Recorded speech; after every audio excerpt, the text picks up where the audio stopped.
According to the latest Zillow data, they now expect U.S. home prices to decline, the first time since 2011. Pair that with swelling inventory, and we may be setting the table for a major home price correction. So today on The Housing Nerd, we're breaking down the latest home price forecast from Zillow. Hey, if you're new to my channel, welcome. My name is Jason Ferrier. I am The Housing Nerd. And for the last 7.5 years, I've been a realtor and investor in Central Ohio. Think of me as your no BS guide to this crazy, insane housing market. And I hope you enjoyed today's video. For the video today, we're using ResiClub Analytics. So every month, Zillow publishes their forecast data for U.S. housing prices and where they think prices are going to go down. So this article from ResiClub Analytics is linked in the description below, and it says Zillow projects that U.S. home prices will fall 0.9% between April 2025 and April 2026. Zillow economists had previously expected national home prices would rise this year. So comment below and tell me, do you think home prices will end up higher at the end of this year versus 2024? And by how much? Comment below, I want to know. After a series of downward revisions beginning in January, when Zillow's 12-month national home price forecast was 2.9% positive and subsequently lowered each month until reaching 1.7% negative, last month, Zillow has finally stopped downgrading its outlook.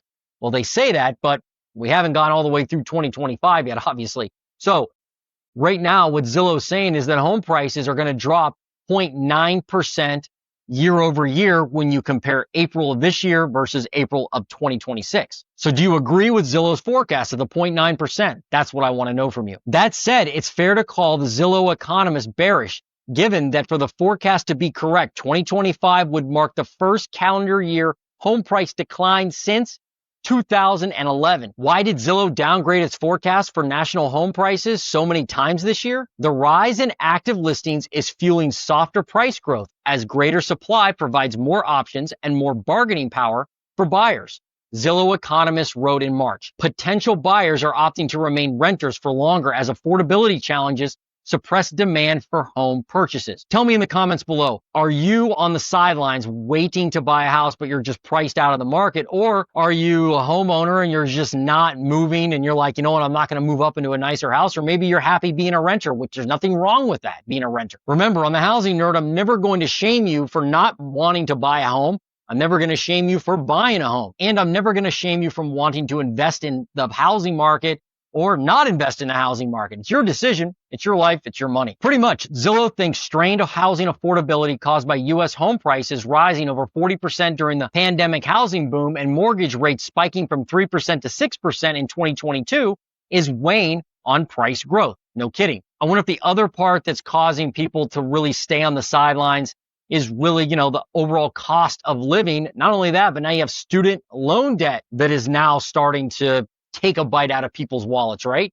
So you combine all that up and now maybe a really hard time for people to afford a home. Affordability is challenging for buyers. A mortgage payment on a typical home in March required 35.3% of median household income nationwide when using a 20% down payment. That's a slight improvement over last year, but it's still unaffordable.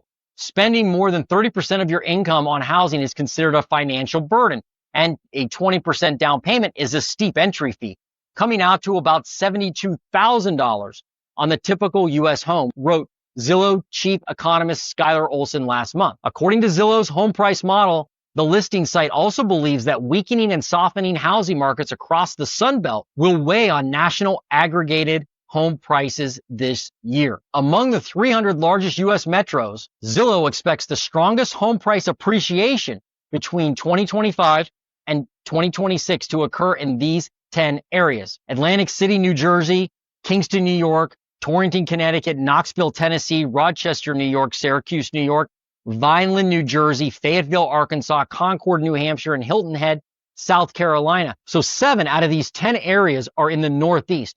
The Northeast is a brutal housing market, very low supply of new homes. That definitely doesn't help. And probably tight building restrictions and old housing stock. Here are the markets where Zillow expects home prices to drop the most. And remember, this is only looking at the top 300 markets. Yuma, Louisiana, number one on the list, down 10.2% right now through next year. That's what Zillow's saying. They're going to be down 10% in home prices. Lake Charles, Louisiana, Alexandria, New Orleans, Lafayette, Shreveport, Louisiana. The top 6 folks are in Louisiana. Unreal. Beaumont, Texas, Midland, Texas. There are 2 Texas metros. Then Monroe, Louisiana. Then Odessa, Texas. I mean, without Louisiana and Texas, Zillow wouldn't have a whole lot to talk about. And this is only showing the top 10. In a minute, I'm going to show you many other areas where they think home prices are going to drop in by how much. Now, this part I really think is great, and I agree with Lance Lambert, who runs ResiClub Analytics. He says, given the current supply-demand equilibrium, Zillow may be too bearish in the short term on some of the Northeast and Midwest, and not bearish enough in the short term on Florida. I agree. There's not one Florida in that top 10 list. Comment below and tell me, are you surprised by that? Do you think Florida should be in the top 10? Seems like to me they would be. So now what I'm going to do to look at these home prices and kind of look at where they may go and now where they've been, and that can kind of give us an idea of, if Zillow maybe is being too bearish and too bullish in some areas. We're going to look at 2 maps. One map is the 1-year change of home prices year over year. Then we're going to look at the forecasted change, what Zillow thinks will happen in the coming 12 months. So this map that you're looking at right now is the 1-year change in metro level home prices between April 2024 and April 2025. And then this next map is their actual forecast. So one of the markets that they thought would be down a lot is New Orleans, Louisiana. And you can see here, they think prices will be down 7.1% come this time next year. Now, let's look and see what happened to New Orleans over the last 12 months. Well, they've been down 2.4%. And then you can see historically, they actually have been dropping. A 1-year change down 2.4, 2-year change down 9.3, 3-year change 13% down, 4-year change down 5%, 5-year change flat. Meaning if you go all the way back to 2020, home prices are basically the same. They're basically flat for the last 5 years. And that's insane considering most of the US is up over 40% easily. Now look at active inventory. That's actually up 36% since 2019. And it's important to look at the inventory growth in that market, especially if you go back to 2019 like ResiClub does, because you can tell, hey, before the pandemic, how much inventory do we have? Well, New Orleans is up 36%. So that's a lot more inventory than they had before the pandemic. And that's a definite warning sign. Now, as you can see on the map, there's a lot of red dots. Red is bad. Green is good. I guess orange or the beige is okay. Now you can see on this map, the red dots are where home prices are going to drop the most. Louisiana has a ton of those in the state, obviously, right? So that's kind of like old hat to me. Like everybody knows Louisiana is going to drop, but let's look at some more obscure areas and see what's happening. So like Austin, for instance, right now they're saying home prices will drop in Austin, Texas, 3.8% in the next 12 months. Let's look and find out what happened over the last 12 months. Well, according to ResiClub and Zillow data, it looks like they're down 5.1% year over year. They're down 23% since the peak in 2022. And the 5-year change, completely different than New Orleans. They're still up 31% in the last 5 years. And look at the inventory shift. Look at that, 54.4%. Wow. Let's look at the neighbor of Austin, Houston, Texas. Zillow says that the prices will be down 2.2%. Let's look and see how they did over the last 12 months. Houston is actually down 1.4% year over year. They're down 3.4% since the peak, but they're still up 34% since 2020. Look at inventory, now up 9.2% since 2019. So far, we've got some Texas areas, definitely Louisiana, where inventory is higher. It's causing a lot softer prices. All right, now let's look at Florida. So Tampa, they say home prices are going to shrink by 0.7%, not even 1%. This is what I think Lance is referring to from ResiClub when he says, hey, I don't think they're bearish enough in the South. Let's look and see what Tampa has done with home prices in the last year. Well, Tampa is down 5% in home values year over year. So to say they're only going to be down 0.7% over the next 12 months, that's kind of like, again, A little too bullish probably. Shifts since the peak down 6%. Look at inventory in April 2025 compared to April 2019, up 30%. Again, folks, that's a bellwether sign that you can use in your local housing market.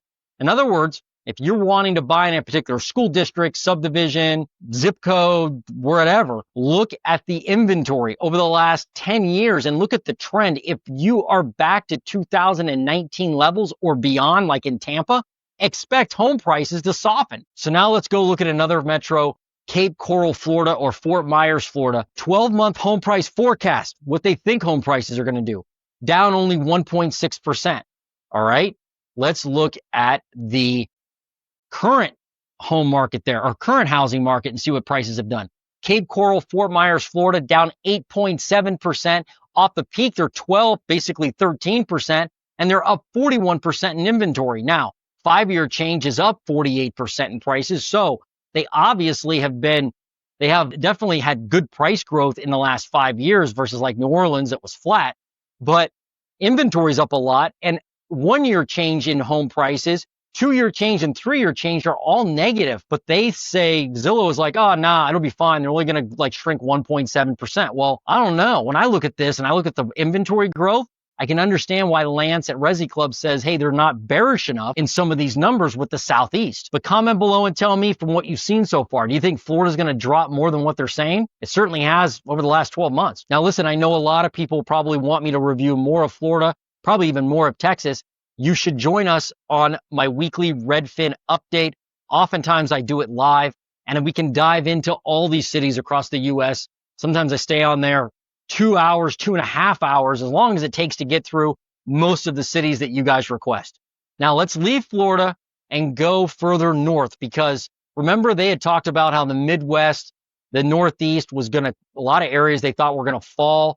Sometimes as much as Florida. It was kind of strange in their forecast. So let's look and see what they say. Yeah, look at this. New York, New York. They say 12-month home price growth down 1.4%, more than many Florida areas. Doesn't make much sense to me. Over the last year, New York is up 4.4%. And this is why you got to really look at some of this data carefully. Look at the inventory shift since April of 2019, down 48%. So New York City has 48% fewer active homes for sale than they did back in 2019. Yet Zillow's like, nah, it'll be fine. They're definitely going to drop more than the Florida areas where the inventory is up the 48% rather than being down 48%. I mean, it doesn't make any sense. Now, a lot of people have their eye on Washington, D.C., so that's next. 12-month home price forecast down 2.6%. That could be possible given all the layoffs there. But let's see what they've done over the last year and how that compares. Yeah, look at Washington, D.C., up 2.2% year over year. They're up 30% over the last 5 years. And look at their inventory, down 12%. So it's not down as much as New York City, but it's still not up like it is in Florida when you look over, the inventory growth since the beginning of the pandemic or before the pandemic. So to say that they're going to be down 2.6% doesn't make a whole lot of sense to me overall, except they do have a lot of, job loss there probably. So that could change things. But again, you got to watch that inventory. And right now the inventory is telling me, hey, they still have fewer homes for sale than they did back before the pandemic. But it's rapidly changing, it looks like there. So that's definitely one to keep your eye on. Now let's go to Ohio, the Buckeye State, where I live. Let's see what they say about Ohio. Columbus, the capital, right in the middle of the state. 12-month home price forecast down 2%. Okay. Actually, that isn't that outlandish considering what I've seen over the past, year locally here in the housing market. But inventory is growing. So let's see exactly how much inventory is growing here in Columbus. Columbus, we're only up 1.7% in prices year over year. Shift since the peak, 6.4%. 5-year change, 46.5%. Look at the inventory shift, down 10%. This one kind of makes sense to me. Like, we're not down 48% like New York City in inventory, and we only had modest growth over the past year. So, to be down a little bit over the next 12 months is very possible. I think Zillow may have got this one right. Let's look at Cincinnati, Ohio, the nasty natty, down 0.1%, similar to Columbus. Over the last year, Cincinnati, Ohio, up 3.2%, up 46% over the last 5 years. Look at the inventory change since 2019, down 43%.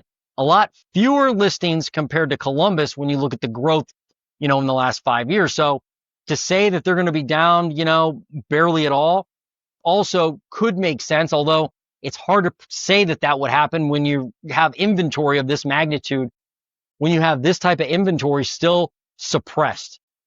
Now we're going to do Cleveland, Ohio. They say home prices will be up in the next 12 months, 0.2%. Now, how has actually Cleveland done over the last year? Well, they've been up 4.7%, up 48% in the last 5 years. And look at the inventory, down 52% since 2019. So again, hard for me to believe that it's going to be so bearish there. When you look at the home price growth still being up 4.7%, but it is slowing down. I mean, look at that, up 48, up 28, up 16, up 13, now up 4%. So it is slowing the price growth, but they still are lacking a lot of inventory. Now let's go to Chicago, Illinois, down 1.4%. That's where they think prices will be compared to the reality of the last year, where Chicago is up 3.4% since the peak, up 8.7%. 5-year change in home values, 36.9, but they're down in inventory 61.9%. Holy cow, just no inventory there in Chicago. So again, to say Chicago is going to be down like that just doesn't make sense to me, unless there's just absolutely no buyer demand at all. I mean, if it's even like remotely like it is now, you got to think the number is going to be positive somewhat when you're down 60-some% in inventory. Now let's move out to the mountain states. Denver, Colorado, down 3.3%. That's what they're predicting, versus where they are now, down 1.8%. That's possible then, I would think, right? Look at inventory, up 59%. So you got Chicago that's down 60% in inventory, and you got Denver that's up 60% in inventory. Comment below. Are you seeing more homes for sale now than you did before the pandemic in your local area? I'd like to know. Now, again, I agree with Lance on this. Look at this. Phoenix, Arizona, they say is going to be down only 0.7%, not even 1%. So they're saying, hey, Columbus, Ohio, Cincinnati, Cleveland are going to be like Arizona as far as home price growth. I'm not sure I'm buying that. Look at Phoenix, down 2.8% already year over year. They're down 9.9% since the peak. They're up 44% since 2020. Look at the inventory, up 18%. So I think they're going to be down more than, just a 1.5. So I think an area like Phoenix, where you're seeing more inventory, certainly than you did going all the way back to 2019, I think they're going to be down more than the prediction of just 0.7%. Las Vegas, Nevada is next, down 0.4%. Same story as Phoenix. And what does the survey say? Survey says year over year change in the last 12 months, up 2.5%, shift since the local peak, down 2.1%. And look at inventory, down 7.4%. So to say that, hey, Vegas is only going to be down 0.4%, that could be somewhat accurate perhaps. But comment if you know Vegas, or you live in Vegas, or you just have a prediction. Let me know if you think that makes any sense. Down 0.4% over the next 12 months. LA, La La Land is next. 12-month home price forecast down 1.2%. What's the actual number? Over the last year, they're up 1.2%, and inventory is still down 20% basically since 2019. One of the areas a lot of people think will crash is Boise, Idaho. People love to talk about Boise, Idaho price crashes for some reason. Well, 12-month price forecast down 1.4%. And the survey says they are actually up 0.7% year over year right now. The 1-year change, 0.7%. The 5-year change, up 45%. Now, they did have a 1 year of decline, down 8%. I think that was back in 2022 when a lot of areas started to drop because of an explosion of interest rates and inventory shot up. But inventory is up 5.5% since 2019. And Zillow, again, is saying prices are going to be down 1.4%. So the fact that Zillow's projecting, hey, it's going to drop. Right now it's up slightly, but I can see the fact that, you have, looks like growing inventory because you're up 5.5% since 2019. So it is possible that Zillow's right about Boise. All right, so we looked at the price forecast for several big metros. Then we looked at what's actually happened over the last 12 months. And now what I want you to pay attention to is this chart. This is the monthly, not yearly, but monthly shift in prices historically. Because when you see those numbers of like down 1%, down 1.7, down 0.5, people think, oh man, that's not a lot. But you got to remember, things in the housing market move slowly. This chart, I think, captures the essence of that theory, that prices change, that price change will move slowly, up or down. So the first thing to look at this chart are the averages. So at the very bottom of the chart, ResiClub, and this is a different article from ResiClub. I'll link this one too in the description. But this chart shows us, hey, what are the averages here per month as far as home price growth month over month? Look now at 2025. We started the year down 0.5%, and normally our average is 0.3% down. Then in February, we were down 0.2%. Well, historical average is flat. Then in March, we were up 0.2%, but look at the average. Historical average says up 0.6%. And then look at April. We were up 0.7. Historically, we're up 0.9. And you can see the pattern here. Basically, home price growth is trending lower than historical averages. If you look at 2025 year to date, and even at the end of 2024, you can see that softening. Now, how can you actually tell what's going to happen potentially in your local housing market? Well, you should join myself and the other housing nerds on the weekly Redfin live or many of my live updates, because I give you a chance to ask for certain metros wherever you live to be analyzed, and I'll review it right there on the live and give you a chance to ask questions. In fact, you can check out my latest Redfin live video right here. Up there, up here. It's somewhere up here. I think it's right here. I think it's here. Yeah, right here.